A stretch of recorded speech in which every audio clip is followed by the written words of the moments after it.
अस्सलाम वालेकुम ख़वातीन और हज़रात, प्रोग्राम बनाम सरकार के नए एपिसोड के साथ राना बॉबी आपके सामने मौजूद है। तमाम देखने वालों का बहुत बहुत शुक्रिया। इससे पहले कि हम आज के टॉपिक की जानिब जाएं, एक इंपॉर्टेंट मैसेज आप तमाम लोगों के लिए, वो ये कि ये प्रोग्राम, ये मेहनत हम आप लोगों के लिए करते हैं। इसको देखा करें और सोशल मीडिया पर हमारे सिटी 41 के जितने भी अकाउंट्स हैं, फेसबुक, इंस्टाग्राम, यूट्यूब पर अगर बात करते हैं तो वहाँ से भी आप क्लिप्स को देखा करें, शेयर किया करें और कोशिश किया करें कि ये पैगाम, ये जो मेहनत है, ये दूसरे लोगों तक भी पहुंचे। इसलिए अपने अकाउंट्स पर इसको रीशेयर जरूर किया करें, ये बहुत ज़रूरी है।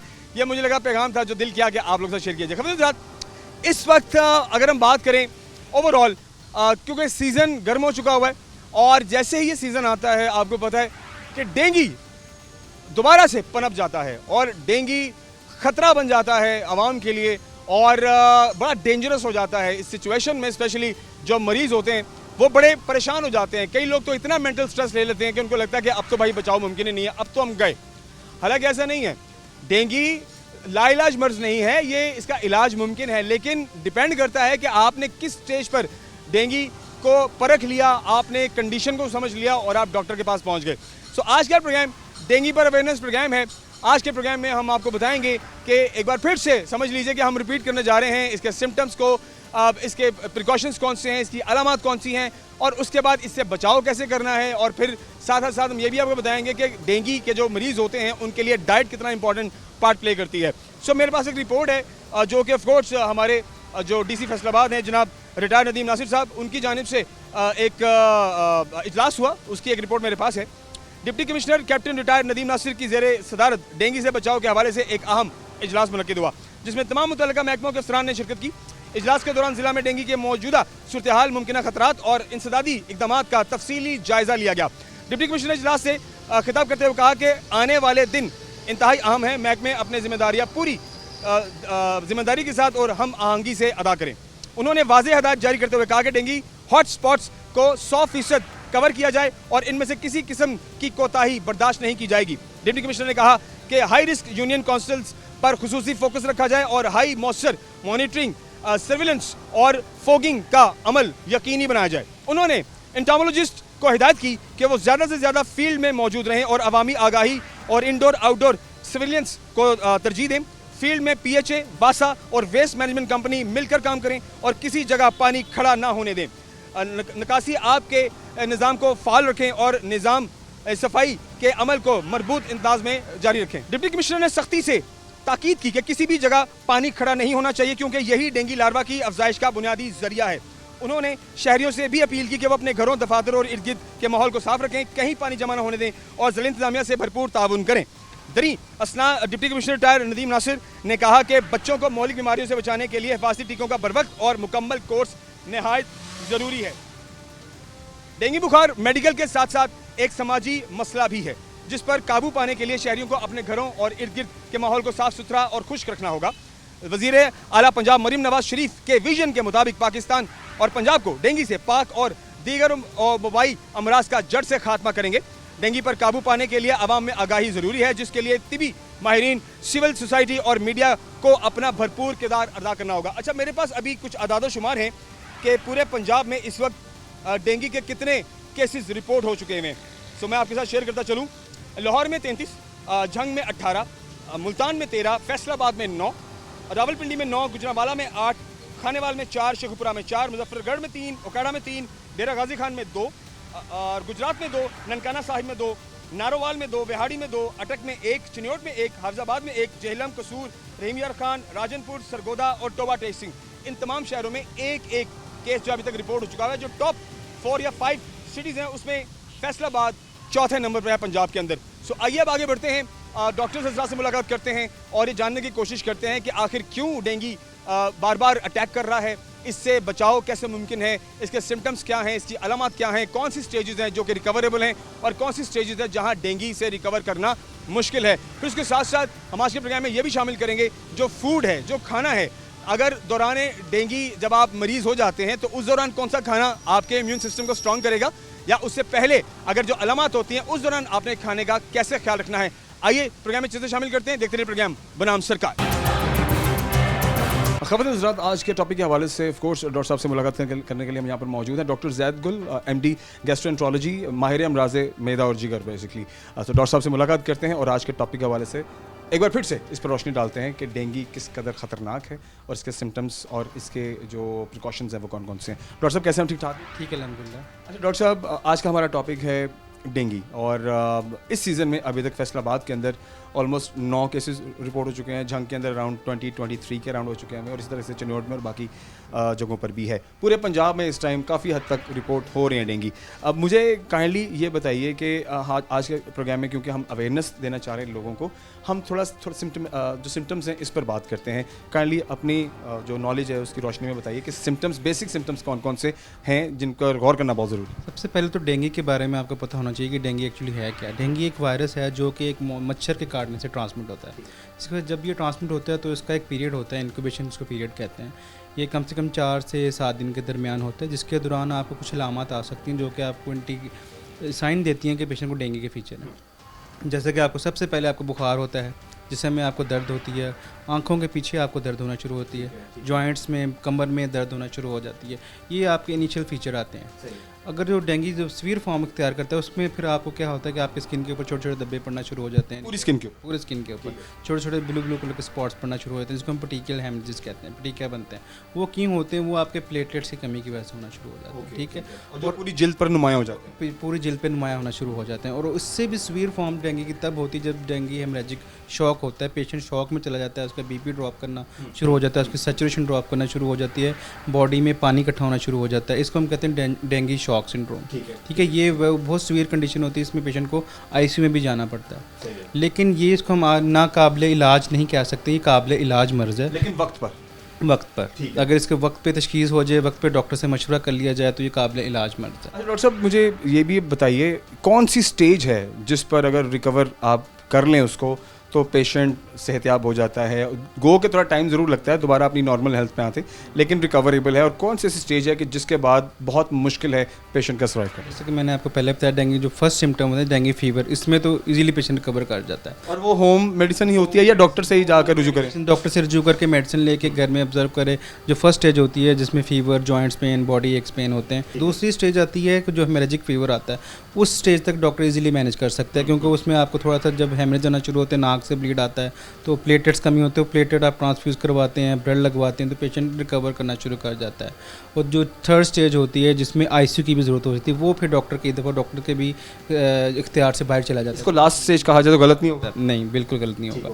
ठीक हो गया। अच्छा डॉक्टर साहब, आप हमारे साथ मौजूद हैं। ब्रेक की जाने जाने खाते हैं, वापस आते हैं और ब्रेक के बाद कुछ अहम सवाल आते हैं डेंगू से रेलिवेंट, वो डॉक्टर साहब से पूछते हैं। और ऑफ कोर्स ये एक नॉलेजेबल पार्ट है, आपने इसको ज़रूर सुनना है। ब्रेक के बाद वापस आते हैं, हमारे साथ रहिए। ख़वातीन हज़रात, हम वापस आ चुके हैं और आज का प्रोग्राम डेंगू पर अवेयरनेस बेस्ड प्रोग्राम है। डॉक्टर ज़ैद गुल हमारे साथ मौजूद हैं। आप माहिर अमराज मैदा और जिगर हैं और ऑफ कोर्स डेंगू एक ऐसा मर्ज़ है जिसमें मुब्तला अब 9 लोग हो चुके हैं और इसमें आने वाले दिनों में मज़ीद बढ़ावा भी हो सकता है। क्यों? क्योंकि मानसून की बारिशें भी हो रही हैं। अच्छा, अब जो कि मुतवक्को है आने वाले दिनों में। अच्छा डॉक्टर साहब, ये जो बारिशें, पानी का जमा होना, ज़ाहिर है पानी बहुत गर्म होता है, हमारी जो घर के ऊपर टैंकियाँ होती हैं, तो कुछ लोग पानी को अपने पास स्टोर भी कर लेते हैं। मुझे ये बताएं, क्या वो जो स्टोरेज वाटर ठंडा करने के की सोच से हम जो घर में रखते हैं, क्या उसके ऊपर भी ये डेंगू का लार्वा पनप सकता है? जो हम पानी पीने के लिए स्टोर करते हैं, वो पानी अगर ऊपर हम ढक्कन नहीं देंगे, कवर नहीं करेंगे, तो आपका मच्छर का लार्वा उधर अंडे देगा, जिसकी वजह से वो लार्वा निकलेगा और वो आपके तादाद बढ़ाएगा और वो बाहर से फैल सकता है। और ये मोस्टली फीमेल जो मच्छर होता है ना, मेल मच्छर नहीं फैलाता, फीमेल मच्छर, क्योंकि वो अंडे देती है, मोस्टली पानी में ही अंडे देती है। ठीक है, साफ़ पानी जहाँ पे भी घर में खड़ा होगा उसको हमें साफ़ करना चाहिए। और ये छतों के ऊपर, टैंकियों के ऊपर, ख़ासतौर पर कुछ लोग घड़े के अंदर पानी रखते हैं, उसको ऊपर से कवर नहीं करते, तो उसमें चांसेस बहुत ज़्यादा होते हैं इसके फैलने से। अगर ढक के रखा जाए फिर तो ठीक है, ढक के रखें फिर ठीक है। ठीक है। अच्छा, मुझे अब वो काइंडली स्टेज बताइए कि जिसके अंदर आप डेंगू आपको लड़ गया है, ठीक है, आपको पता चल गया है, यानी कि आपकी तबीयत ख़राब हो रही है, तो उसमें फौरी तौर पर डॉक्टर के पास आना या सिम्टोमेटिकली चीज़ों को देखने के बाद डॉक्टर के पास आना, इन दोनों स्टेजेस में बता दें कहाँ पर बड़ा इंपॉर्टेंट है डॉक्टर तक पहुँचना? आपको बुखार होना शुरू हो जाए, बुखार आपका लंबा चल जाए, 2-3 दिन से ज़्यादा हो जाए और आपको दवाई लेने के बाद भी आराम नहीं आ रहा, तो आपको फ़ौरन डॉक्टर के पास जाना चाहिए। ठीक है, उसके बाद आपको फिर जिस्म में दर्द दर्दें जब होना शुरू होती हैं और आपके कहीं खुदा ना खास्ता कभी ब्लीड आना शुरू होता है या निशान पड़ना शुरू होते हैं, ये स्टेजेस होती है, तो आप डॉक्टर से फ़ौरन रजू करें और इसकी दवाई ताकि आपको स्टार्ट की जाए। इसमें आप इनिशियली आप पेन किलर ले सकते हैं, जैसे कि आप पैरासीटामोल टैबलेट आप ले सकते हैं, और वेरी रेयर केस होता है कि आपको फ्लूइड की ज़रूरत होती है। वैसे मोस्टली पेशेंट पेन किलर से, हाइड्रेशन से घर में ही मैनेज हो सकते हैं इनिशियल स्टेज पे। ठीक है। अच्छा, अगर क्योंकि जितना मेरे इल्म में है कि इसमें जो आपके वाइट सेल्स हैं वो डिक्रीज़ होना शुरू होते हैं। मोस्टली प्लेटलेट्स होते हैं जो कि जो खून जमने की जिनकी सलाहियत करते हैं वो उनको प्लेटलेट्स कहते हैं, वो कम होना शुरू हो जाते हैं। तो ये आप अपने तौर पर भी उन्हें बैलेंस करने के लिए घर के अंदर फूड के थ्रू भी किया जा सकता है, या सिर्फ ये फिर मेडिकली ही अटेंशन के बाद ही? ऐसा है कि वो कोई भी वायरल इन्फेक्शन होता है मोस्टली उसमें प्लेटलेट्स इनिशियली ड्रॉप आउट करते हैं, फिर खुद ही ऑटोमेटिकली अल्लाह ताला ने सलाहियत रखी होती है, ये खुद ही ऑटोमेटिकली रीगेन करना शुरू करते हैं जब भी जैसे इन्फेक्शन खत्म होता है। तो ये कोई मेडिकेशन कोई खास नहीं होती इसको दोबारा बढ़ाने के लिए। हाँ, अगर अब होम रेमेडीज़ में आपने कुछ यूज़ करना है तो पपीता एक होता है, पपीता आप खा सकते हैं, उससे प्लेटलेट्स आपके बढ़ जाते हैं। ठीक है। तो डॉक्टर के पास अब आप आ गए हैं, आपका ट्रीटमेंट स्टार्ट हो गया है। ये एक डेंगू का नॉर्मल जो पीरियड है, मुझे ज़रा ये भी बताइए, वो कितना दौरानिया लेता है रिकवरेबल जब हो जाए आपका मरीज़? डेंगू का जो इंक्यूबेशन पीरियड होता है वो बीमारी फैलाने का वो 4 से 14 दिन का होता है। पेशेंट रिकवर करते करते कुछ लोग विदिन 2 to 3 डेज रिकवर कर जाते हैं, कुछ लोगों को हफ्ता लगता है, 2 हफ्ते लगते हैं मुकम्मल रिकवर होने में, क्योंकि इसके बाद डेंगू के बाद बुखार की वजह से आपके जिस्म में बहुत ज़्यादा दर्दें रहती हैं, आपकी इम्यूनिटी थोड़ी सी लो हो जाती है। उसके लिए आपको इम्यूनिटी बूस्टर लेने पड़ते हैं, मल्टीविटामिन लेने पड़ते हैं, खासतौर पर कैल्शियम, विटामिन डी के सप्लीमेंट लेने पड़ते हैं ताकि आपकी इम्यूनिटी बूस्ट हो। इसकी वजह से पेशेंट आहिस्ता आहिस्ता रिकवर करना शुरू कर जाता है। एटलीस्ट 2 हफ्ते लग जाते हैं, नॉर्मली लग जाते हैं। लोगों को क्या रिकमेंडेशन देंगे आपके? देखें, जिस तरह से अब कुछ ऐसे लोग भी हैं जो देहातों में, ठीक है, और उन्हें शायद ज़्यादा अवेयरनेस उस तरह से नहीं पहुंचती, उन्हें पता भी नहीं चलता, क्योंकि हमें बुखार चढ़े हमें पता है कि हमने पैराडोल खा लेनी है घर के अंदर जो भी दवाई है, ठीक है, खांसी है या स्टमक या मैदे में दर्द है तो वो फ्लैजल वगैरह जो इस तरह की चीज़ें हम ले लेते हैं। तो इसका फाइंड आउट करना बहुत इंपॉर्टेंट है, जो कि लोग अक्सर स्टेजेस गुजर जाती हैं और वो जब बहुत सीवियर कंडीशन में जाते हैं फिर किसी डॉक्टर के पास पहुंचते पता चलता है यार ये तो बड़ा टाइम हो गया, तो अब तो अखराजात भी बढ़ेंगे, अब तो पैसा भी लगेगा। तो ऐसे लोगों को क्या पैगाम देंगे? सर, जो गांव के देहात के लोग हैं, सबसे पहले तो वो अपनी एहतियात करें, अपने घर के अंदर मच्छर को पलने ही ना दें। उसके लिए सबसे पहले जो छोटे बच्चे, खासतौर पे जो स्कूल नहीं जाते, जो छोटे बच्चे होते हैं, उनको अच्छे से नेट के अंदर रखें। घर के अंदर एक तो अच्छे दरवाजे, जो खिड़कियाँ हैं उसके अंदर जाली लगाएं अच्छे तरीके से, और घर के अंदर कहीं पानी इकट्ठा ना होने दें, ठीक है। और फिर जब आपको किसी को कोई मच्छर को दाना खास्ता काट जाता है, इस मच्छर की स्पेसिफिक किस्म की शेप होती है, शक्ल होती है, जो ब्लैक एंड वाइट, हाँ यस, वाइट एंड ब्लैक धारियाँ होती हैं, वो आपको पता चल जाता है कि ये इस मच्छर ने मुझे काटा है, देखने से भी आइडिया हो जाता है। फिर आपको कुछ सिम्टम्स ऐसे होते हैं जैसे कि आपको बुखार है और दर्द है, आपकी बॉडी एक ख़त्म ही नहीं हो रहे, ठीक है, लॉन्ग टर्म जा रहा है, ख़त्म नहीं हो रहे, 1 हफ्ता हो गया, आपके जिस्म में दर्द नहीं जा रही और बुखार मुसलसल रह रहा है, और इसके लिए आपको फ़ौरन फिर रजू करना चाहिए डॉक्टर साहब, आपको घर बैठे ट्रीटमेंट नहीं करना चाहिए। अच्छा, इसके लिए मुझे बताएं, जब गांव देहात में या हमारे शहर के जो रूरल एरियाज़ हैं, या जो नॉर्मली आप आबादियों में देखा होगा, आबादी में छोटे छोटे क्लिनिक भी खुले होते हैं, ठीक है, और कुछ ऐसे भी डॉक्टर्स अपने आप को डॉक्टर क्लेम करते हैं जो कि नहीं होते, ठीक है, लेकिन उसके बावजूद उन्होंने डिस्पेंसरियाँ छोटी मोटी बनाई होती हैं। क्या ऐसी कंडीशन में उन डिस्पेंसरीज़ पर जाना, वहाँ से वो लाल पीली दवाइयाँ ले लेना, या वहाँ वो भी जो डॉक्टर बैठे हुए हैं जिनको अनाड़ी डॉक्टर भी कहते हैं, तो क्या वो जो चीज़ देते हैं उससे बेटरमेंट आपको लगता है कि चांसेस होते हैं, या नहीं करना चाहिए ऐसी कंडीशन में? जो गली मोहल्लों में बैठे हुए इनके पास नहीं जाना चाहिए, क्या कंडीशन में आपको बिल्कुल नहीं उनके पास जाना चाहिए, क्योंकि वो जो डॉक्टर्स होते हैं मोस्टली पेन किलर के तौर पर, हमारे यहाँ ट्रेंड है कि हर एक को डिस्प्रिन दे देते हैं, जो कि डिस्प्रिन है जो कि और आपको ब्लीडिंग करेगी, जो कि आपके प्लेटलेट्स की डिसफंक्शन करती है, इसकी ब्लीडिंग आपकी और बढ़ जाती है। इसलिए इस कंडीशन में आपको इस तरह की दवाइयाँ जो वो कीमी होती हैं या अताई डॉक्टरों की दवाइयाँ वो नहीं लेनी चाहिए, आपको स्पेशलिस्ट डॉक्टर के पास या करीबी किसी अस्पताल के पास जाना चाहिए ताकि वो आपका टेस्ट करे फौरी बर वक्त, ताकि पता चल सके आपके प्लेटलेट्स ड्रॉप हो रहे हैं कि नहीं हो रहे, और उसका बर वक्त इलाज किया जा सके। अच्छा सर, आप डॉक्टर हैं, डेफिनेटली अगर इस तरह के कोई प्रोग्राम मुनक्किद होते हैं तो शहर भर में जो फ्री कैंप्स लगते हैं तो वहाँ से भी आप इस्तेफ़ादा हासिल कर सकते हैं। क्या हमारे शहर फैसलाबाद में, आप अपने नॉलेज के मुताबिक ज़रूर बताइए, क्या डेंगू से रेलेवेंट अवेयरनेस प्रोग्राम और इस तरह के कैंप्स क्या आने वाले दिनों में मुतवक्को हैं शहर में?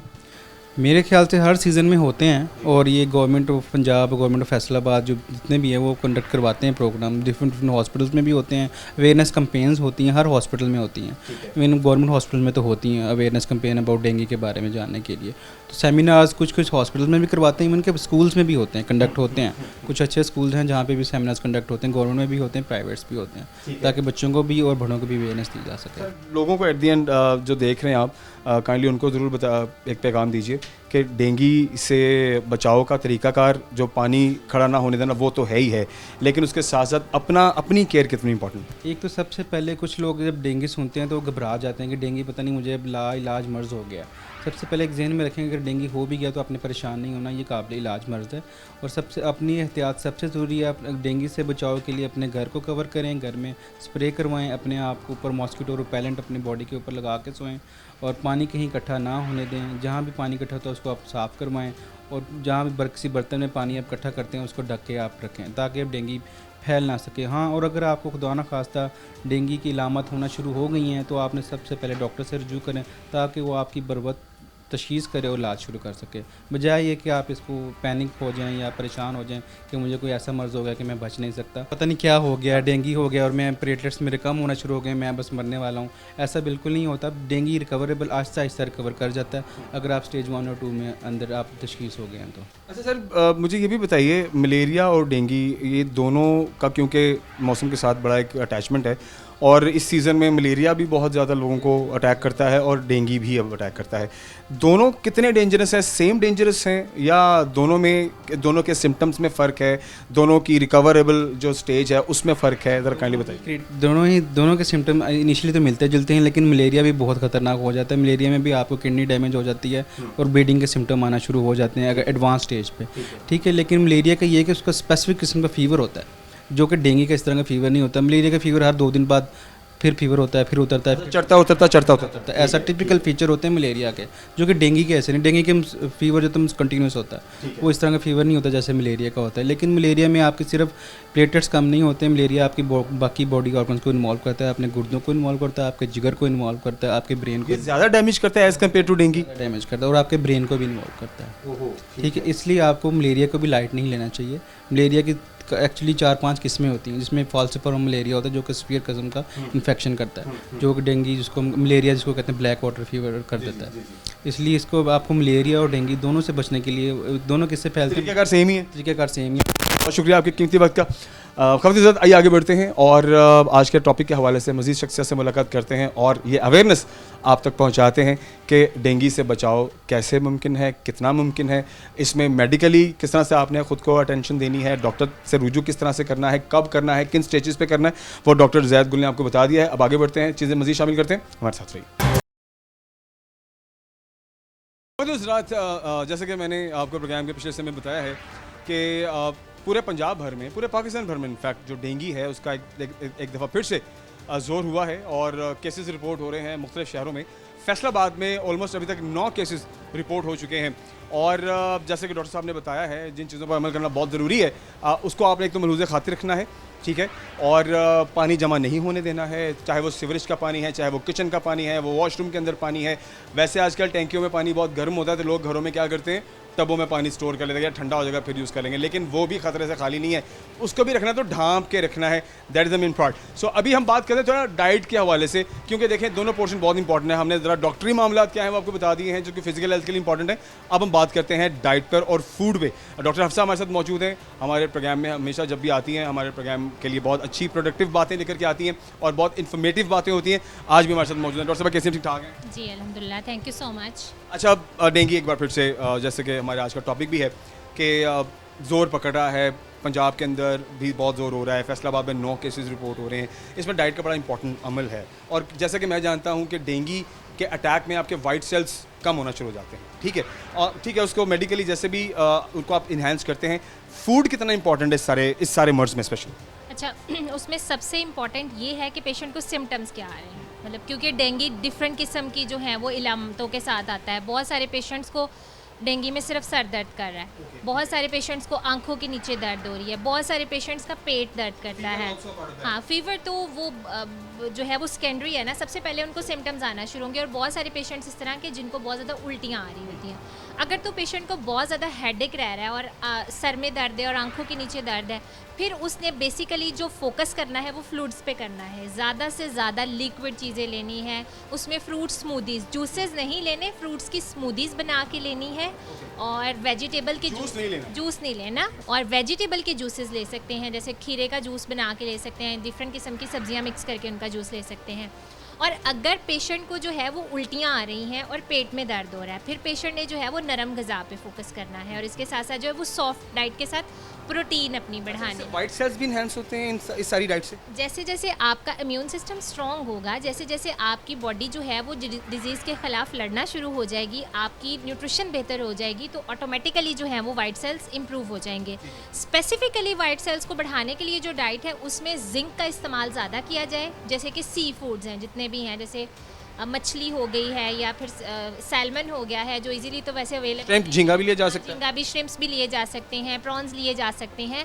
और इसके साथ साथ अगर वो नट्स सज्जे इस्तेमाल करते हैं, जैसे कि कद्दू के बीज इस्तेमाल करते हैं, तो वो बहुत ज़्यादा अच्छी हैं, तो उसमें जो है वो जिंक बहुत अच्छा है। अगर आप ये वाली डाइट इंक्लूड करेंगे तो इससे जो है वो आपके वाइट सेल्स इंप्रूव हो सकते हैं। अच्छा, ये तो बीमारी के दौरान के मामलात हैं। अच्छा, मैं जैसे देखता हूँ कि डेंगू का पेशेंट लॉन्ग टर्म के लिए बहुत वीक फील करता है, ठीक है, हॉस्पिटल से खैरियत से अब वापस आ जाएं, सबसे पहले दुआ होती है कि आप सरवाइव कर जाएं, चीज़ें आगे बढ़ जाएं। अब आपने अपनी हेल्थ में वापस आना होता है, तो उस दौरान जो एक प्रॉपर डाइट है that is very much important. देखें, अब सिर्फ जूस है तो जूस ही नहीं पी जाना कि सुबह दोपहर शाम आप जूसेस ही ले रहे हैं, या आपने यही डाइट लेनी है, तो उसको बैलेंस कैसे किया जा सकता है जो आपकी रूटीन डाइट हो? हमारे यहाँ प्रॉब्लम पता क्या है कि डेंगू का ट्रीटमेंट जो है वो गलत दिया जाता है बहुत सारे हॉस्पिटल्स में। जैसे डेंगू के लिए इंकशाफ कर रही हैं आप? नहीं, इंकशाफ नहीं है, दिस इज़ ट्रू। जैसे डेंगू के लिए किसी भी एंटीवायरल ट्रीटमेंट की ज़रूरत नहीं होती।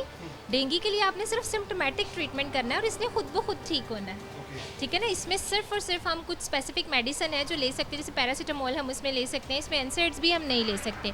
तो जो पेशेंट ज़्यादा वीक हो जाता है वो बुरे किस्म की एंटीबायोटिक्स खाने की वजह से हो जाता है, कि जो कि डेंगू में डॉक्टर की जानिब से रिकमेंडेशन होती है? जी, अगर तो डॉक्टर की जानिब से रिकमेंडेशन है फिर तो डेफिनेटली ठीक रिकमेंडेशन होगी, लेकिन हमारे यहाँ सब लोग डॉक्टर्स की रिकमेंडेशन पे नहीं जाती ना, क्योंकि इतनी देर तो जो टेस्ट है वही नहीं करवाए जाते ना। बुखार होता है तो वो नॉर्मल किसी फार्मासिस्ट के पास जाते हैं, अच्छा उल्टियाँ आ रही हैं, ये एंटीबायोटिक, सेल्फ मेडिकेशन की बात कर रहे हैं? मेडिकेशन नहीं करनी। और अगर आप ट्रीटमेंट भी ले रहे हैं, अगर उसमें भी आप बगैर टेस्टों के ट्रीटमेंट ले रहे हैं, तो वो भी आपका प्रॉपर ट्रीटमेंट नहीं होता, जिसकी वजह से आपको ज़्यादा कमज़ोरी हो सकती है।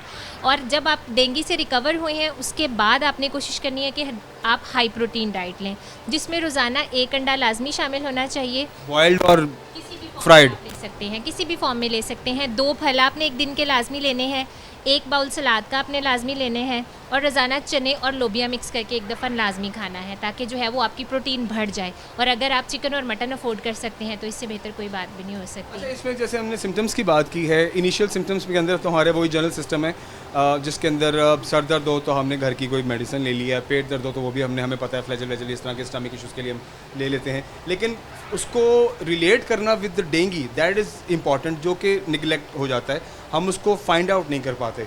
तो ये पार्ट, इसको हम कैसे, आपकी जो एक्सपीरियंस है उसके मुताबिक आप कैसे रिकमेंड करते हैं, इसको हम कैसे जो है फाइंड आउट कर सकते हैं? इसमें ये होगा, अगर आपको परसिस्टेंट 4 से 5 दिन में आंखों के नीचे थोड़ी थोड़ी दर्द है, आपने डेली अपना फीवर चेक करना है, क्योंकि अगर आपको आंखों के नीचे दर्द है उसके साथ आपको लाइट फीवर है, फ़ौरन से सीबीसी की तरफ जाएं।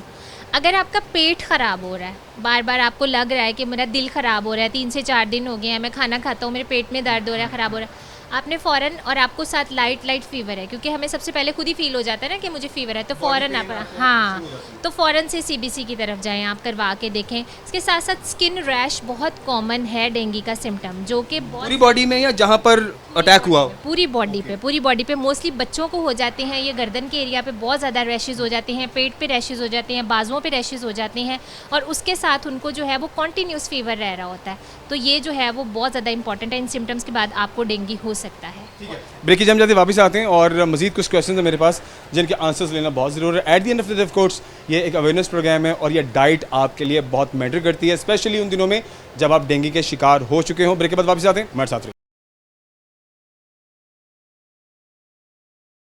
ऑलराइट खवातीन हज़रात, वी आर बैक, और आज हम डेंगू पर एक स्पेशल प्रोग्राम कर रहे हैं, इसकी अवेयरनेस पर प्रोग्राम कर रहे हैं, और बार बार प्रोग्राम करने का मकसद यही होता है कि अवेयरनेस चलती रहे।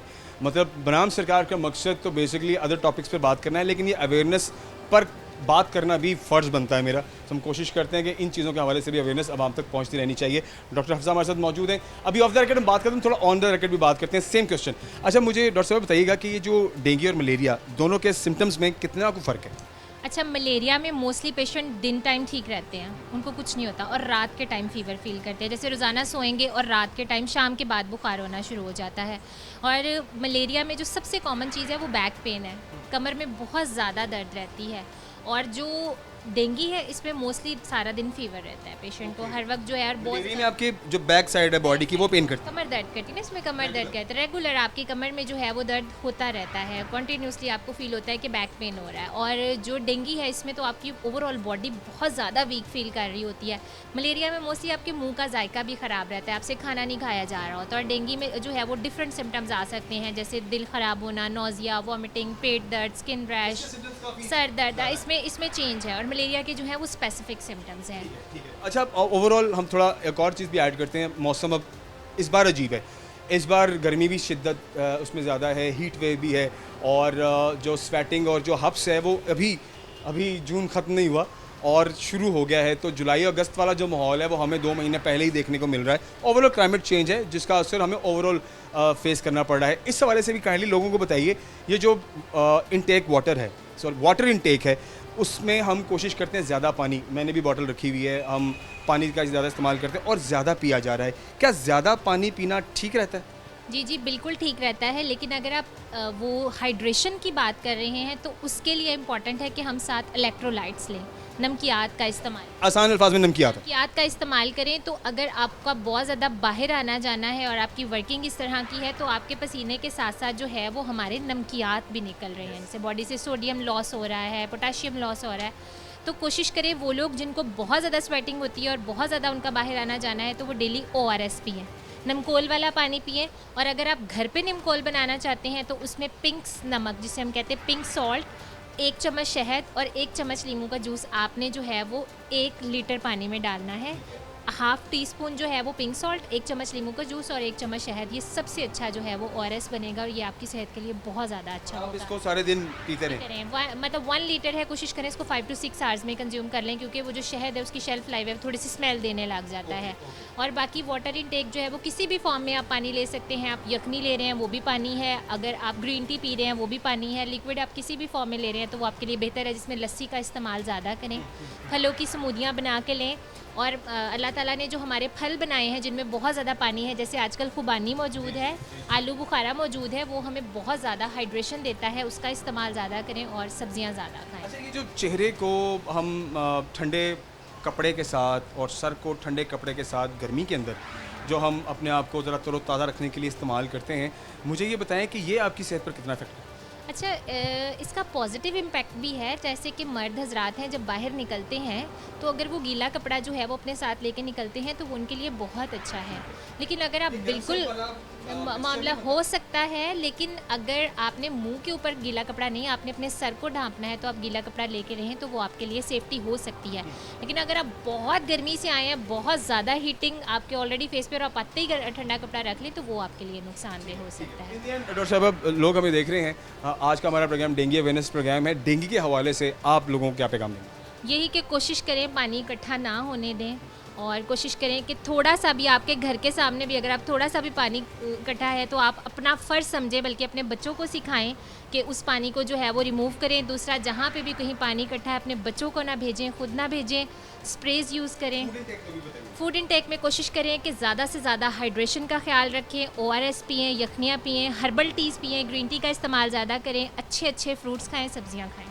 फ्री डाइट प्लान अगर आप हमें दे दें तो मेरे ख्याल से अगर हम वो शामिल कर दें तो लोगों के लिए वो बड़ी फ़ायदेमंद होगी। गर्मियों के हवाले से या डेंगू के हवाले? डेंगू के हवाले से। डेंगू के हवाले से आपने एक तो सुबह 2 अंडे की सफ़ेदी और दही लाजमी लेना है। 10 से 11 बजे आपने मिक्स नट्स लेने हैं, उसके साथ 2 फ्रूट्स लाजमी लेने हैं। दोपहर को आपके घर पे जो भी सालन बना हुआ है उसके साथ रोटी खाएं, सैलड खाएं।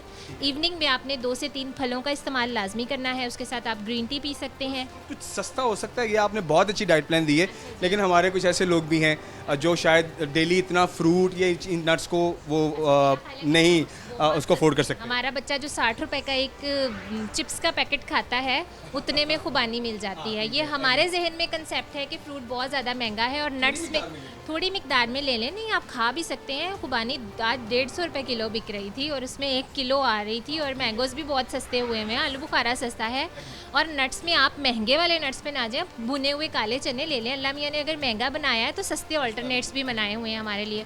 और रात को कोशिश करें कि प्रोटीन भी लें। अगर आप गोश्त अफोर्ड नहीं करते तो आप चने भी ले सकते हैं और लोबिया भी ले सकते हैं, और सोते हुए दूध का गिलास लाजमी पिएं। और इसके अलावा इसमें कुछ भी महंगा नहीं है। Thank you very much, that was very cheap diet. और ये सस्ती तरीन डाइट डॉक्टर साहब ने आपको दी है, इसको फॉलो करें, स्पेशली वो लोग जो डेंगू का शिकार हो चुके हैं। और वैसे भी सेहत के लिए मेरे ख्याल से ये सारी अच्छी चीज़ें जो आप रूटीन में भी खा सकते हैं। स्पेशली ये कोई स्पेसिफिक नहीं है कि आपने डेंगू के मर्ज को झेलने के बाद ही आपने इस डाइट प्लान को फॉलो करना है। अपना बहुत सारा ख्याल रखिए। मुझे पूरी उम्मीद है कि आज की प्रोग्राम के साथ से डॉक्टर साहब और डॉक्टर साहिबा ने दोनों ने ही जो अवेयरनेस की चीज़ें आपको बताई हैं आप उनको फॉलो करेंगे, और इंशाल्लाह आपका जो मर्ज है वो आहिस्ता आहिस्ता ख़त्म भी होगा और आपकी सेहत दोबारा से बहाल भी होगी। आप नॉर्मल रूटीन की जानिब, नॉर्मल लाइफ की जानिब वापस आ सकेंगे। अपना बहुत सारा ख्याल रखिए। इंशाल्लाह अगले प्रोग्राम में मिलते हैं।